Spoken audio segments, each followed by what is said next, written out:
હિન્દુ ધર્મમાં અઠવાડિયાના દરેક દિવસમાં કંઈક ને કંઈક નિયમ જણાવવામાં આવ્યા છે.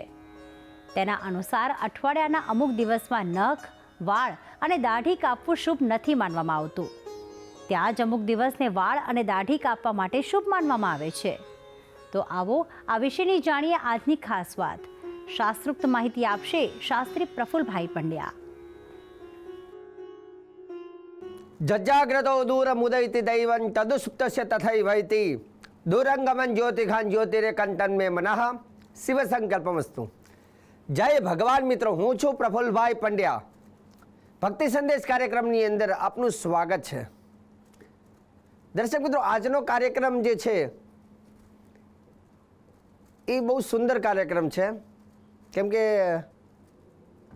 જ્યારે આપનો કોલ આવતો હોય છે દર્શક મિત્રોનો, ત્યારે હંમેશા એમના મનની ઈચ્છાઓને હું જાણું છું અને એ ઈચ્છાઓનું સંધાનમાં શાસ્ત્રમાં જે ઉપાય અને પ્રમાણ હોય તે પ્રમાણે હું ટીવીના માધ્યમથી લોકોને વાસ્તવિકતા કહેવાની કોશિશ કરું છું.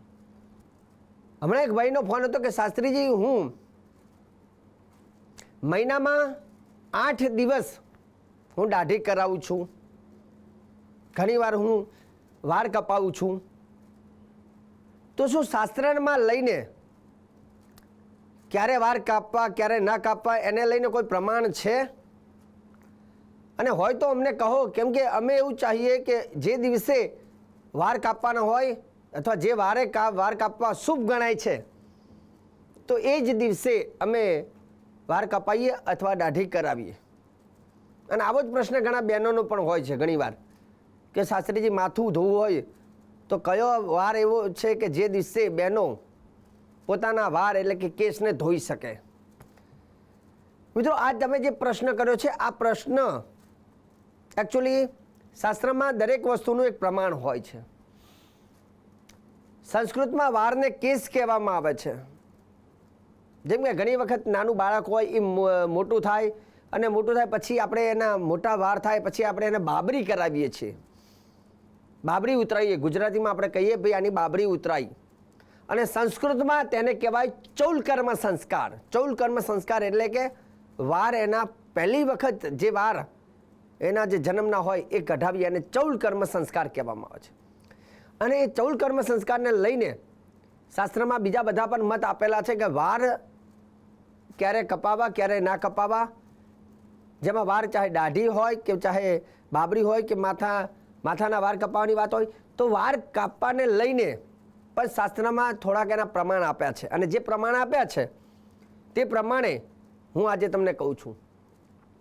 કેમ કે ઘણાની અપેક્ષા હોય કે ભાઈ હું મહિનામાં અઠવાડિયામાં એક વખત દાઢી કરાવું છું તો પ્રોપર હું એ જ દિવસે કરાવું, પણ એ લોકોને ઘણી વખત ખ્યાલ ન હોય.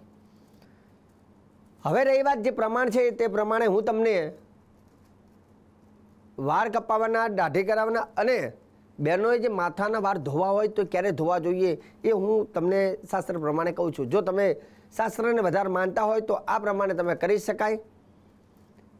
આમે અઠવાડિયામાં એક વખત આપણે દાઢી કરાવીએ છીએ તો ચોક્કસ એવો જ દિવસ લો કે જે દિવસ શાસ્ત્રમાં શ્રેષ્ઠ હોય. કેમ કે વાળ કપાવવા અમુક દિવસોમાં વાળ કપાવવાથી પણ લાભ થાય છે. તો કયા દિવસો શુભ છે તેની પણ જાણકારી આપું છું. મિત્રો, વાળ કપાવવા એને સંસ્કૃતમાં એને ચૌલકર્મ કહેવાય. અઠવાડિયામાં સૌથી 2 દિવસ શુભ ગણવામાં આવે છે.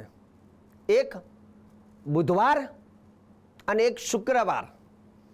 જ્યારે પણ વાળ કપાવવા હોય અથવા દાઢી કરાવવાની અપેક્ષા હોય તો બુધવારનો દિવસ ચોક્કસ લેવો, અથવા બુધવારના ફાવે તો શુક્રવાર ચોક્કસ લેવો. આ શાસ્ત્રની દ્રષ્ટિએ બુધવાર અને શુક્રવારે જો જે વ્યક્તિ ચૌલકર્મ સંસ્કાર કરે છે તો એના વિશેષ લાભ પણ જણાવેલા છે. હવે રહી વાત કયા વારે પાછું ન કરાવવું જોઈએ એનું પણ લખ્યું છે. વાર કુલ 7 હોય છે અને 7 વારમાંથી બુધવાર અને શુક્રવાર ચૌલકર્મ માટે શ્રેષ્ઠ ગણવામાં આવે છે. સોમવારનો દિવસ હોય તો સોમવારના દિવસે એવું કહેવાય છે કે જો બુધવારની જગ્યાએ તમે સોમવારે કરાવો છો તો એનાથી સંતાનની ઉન્નતિ નથી થતી. મંગળવારના દિવસે બાલ દાઢી કરાવવાથી એવું કહેવાય છે અલ્પ આયુષ્ય બને છે. બુધવારના દિવસે જો તમે કરાવો છો તો એને બહુ જ શુભ માનવામાં આવે છે. બુધવારના દિવસે વાળ કપાવવાનો આગ્રહ ચોક્કસ રાખવો જોઈએ. બુધવાર અને દાઢી કે જે છે તો એ બુધવારના દિવસે કરાવો છો તો એ બુધવારના દિવસે કરાવવાથી સારો લાભ થાય છે. કયો લાભ? તો કે વ્યક્તિના જીવનમાં શુભત્વ થાય છે, વ્યક્તિના જીવનમાં સુખની વૃદ્ધિ થાય છે અને ઐશ્વર્યની વૃદ્ધિ થાય છે. બૃહસ્પતિ કહેતા ગુરુવારના દિવસે, હા, ગુરુવારના દિવસે કરાવવાથી વ્યક્તિનું લક્ષ્મી હાનિ થાય છે, માન પ્રતિષ્ઠા ઓછી થાય છે. અને જો શુક્રવારના દિવસે કરવામાં આવે તો એને બહુ લાભ થાય છે. શુક્રવારના દિવસે આર્થિક લાભ, યશ, માન, પ્રતિષ્ઠાની વૃદ્ધિ થાય છે. શુક્રવારને શુભ ગણવામાં આવે છે. શનિવારના દિવસે થોડુંક અશુભ માનવામાં આવે છે. રવિવારના દિવસે જો કરવામાં આવે તો ધર્મની હાનિ થાય છે, મતલબ એના જીવનમાં ભક્તિ ઓછી થાય છે. આ રીતે બહેનોના પણ ઘણા પ્રશ્નો હોય કે શાસ્ત્રીજી વાળ ધોવા છે તો વાળ ધોવા એ કયા વારે ધોઈ શકાય? હવે એને વાળને કહેવામાં આવે છે કેસ. મિત્રો, ખાસ કરીને શાસ્ત્રમાં એવું પણ લખ્યું છે કે જે ઘરમાં સ્ત્રી હોય ને એ સ્ત્રીને લક્ષ્મી કહેવામાં આવે છે. 3 પ્રકારની લક્ષ્મી હોય. એક, પત્ની જે હોય એને ગુરુ લક્ષ્મી કહેવામાં આવે છે. ઘરની લક્ષ્મી એટલે ગુરુ કહેતા ઘર થાય તો ઘરની લક્ષ્મી, ગુરુ લક્ષ્મી જે છે એ પત્ની હોય. પછી એક દીકરી હોય તો દીકરીને પણ લક્ષ્મી ગણવામાં આવે છે. અને કુંવાસી એ પણ લક્ષ્મી ગણવામાં આવે છે. ઘરની કુંવાસી એ પણ લક્ષ્મી ગણાય. હવે રહી વાત કે લક્ષ્મીજીનું સ્વરૂપ માનવામાં આવે છે. અને શાસ્ત્ર એવું કહે છે કે લક્ષ્મીજીના કેસ જે છે ને બહુ દીર્ઘ છે, લાંબા છે. અને જે બહેનોના કેસ લાંબા હોય તો સમજવાનું કે એના ઉપર લક્ષ્મીજીની કૃપા થાય છે. હવે રહી વાત વાળ ધોવાને લઈને, તો ખાસ કરીને કયા વારના દિવસે ન ધોવા જોઈએ તો એ તમે ધ્યાનમાં રાખો. એક, સોમવાર, મંગળવાર, ગુરુવાર, શનિવાર અને રવિવાર. આ 5 વારના દિવસે વાર ન ધોવા જોઈએ. કયા? સોમવાર, મંગળવાર, ગુરુવાર, શનિવાર અને રવિવાર. સાથે સાથે પૂનમનો દિવસ હોય અને અમાસ આવતી હોય તો તે દિવસે પણ કેસ, વારને કહેવામાં આવે છે સંસ્કૃતમાં કેસ ન ધોવા જોઈએ. આજે હું વાત કરું છું એ જેના ખાસ કરીને લગ્ન થઈ ગયા હોય, જે સુહાસિની હોય, લગ્ન થઈ ગયા હોય તે લોકોને લાગુ પડે છે. અને જો નાની દીકરીઓ હોય તો એમને ફક્ત ગુરુવારના દિવસે ખાલી નહીં ધોવાના, બાકી બધા દિવસોમાં ધોઈ શકે છે. નાની દીકરીઓ માટે છૂટો છે, પણ જેના લગ્ન થઈ જાય છે, જે ગુરુલક્ષ્મી બને છે એના માટે ખાસ આ નિયમ લાગુ પડે છે. નાની દીકરીઓને ગુરુવારનો દિવસ વાર નથી ધોવાના, બાકી ન ધોઈ શકે છે.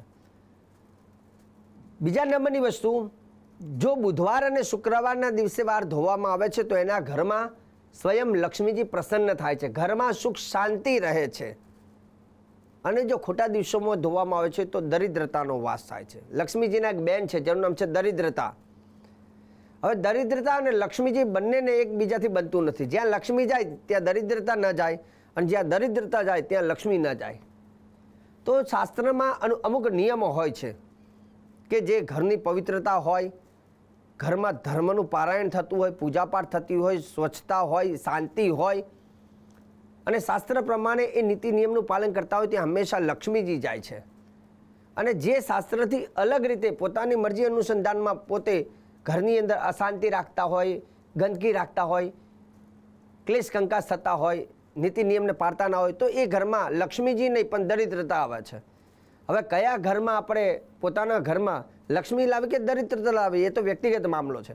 પણ શાસ્ત્રમાં જે પ્રમાણ આપ્યું છે વાર ધોવાને લઈને તો બુધવાર અને શુક્રવાર બહેનો માટે વાર ધોવા માટે શુભ ગણાય. વાર તહેવાર હોય ત્યારે છોડી દેવાનું. બીજા નંબરની વસ્તુ, હવે જે ગર્ભવતી મહિલા હોય એ લોકોએ ખાસ આ બાબતનું ધ્યાન રાખવાનું. જેને ગર્ભ છે અને 7મો મહિનો એનો બેસી ગયો છે તો તે બહેનો માટે છૂટછાટ છે. એ બહેનોએ બને ત્યાં સુધી વારને ઓછા ધોવા.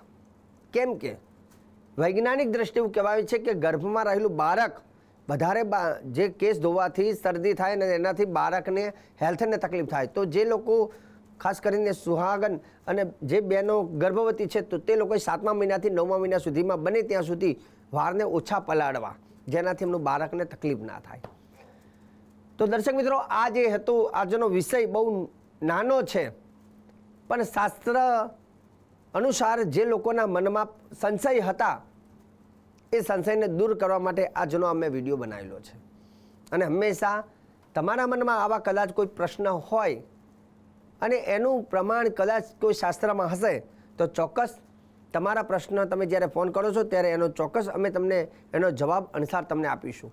પણ જો તમારો પ્રશ્ન યોગ્ય હશે તો ચોક્કસ એનો યોગ્ય જવાબ પણ મળશે. તો ભક્તિ સંદેશ કાર્યક્રમ હંમેશા શ્રેષ્ઠ કાર્યક્રમ છે અને સુંદર કાર્યક્રમ છે. ધર્મની વાત થાય છે, સનાતનની વાત થાય છે અને વાસ્તવિકતા જે શાસ્ત્ર પ્રમાણે હોય તેની માહિતી તમારા સુધી પહોંચાડવાનું કાર્ય અમે ઘણા વર્ષોથી કરી રહ્યા છે. અને અમારો એક જ સંકલ્પ છે, હંમેશા ધર્મને લઈને, શાસ્ત્રને લઈને, વેદને લઈને સાચી વાસ્તવિકતા ટીવીના માધ્યમથી તમારા સુધી પહોંચાડી શકીશું.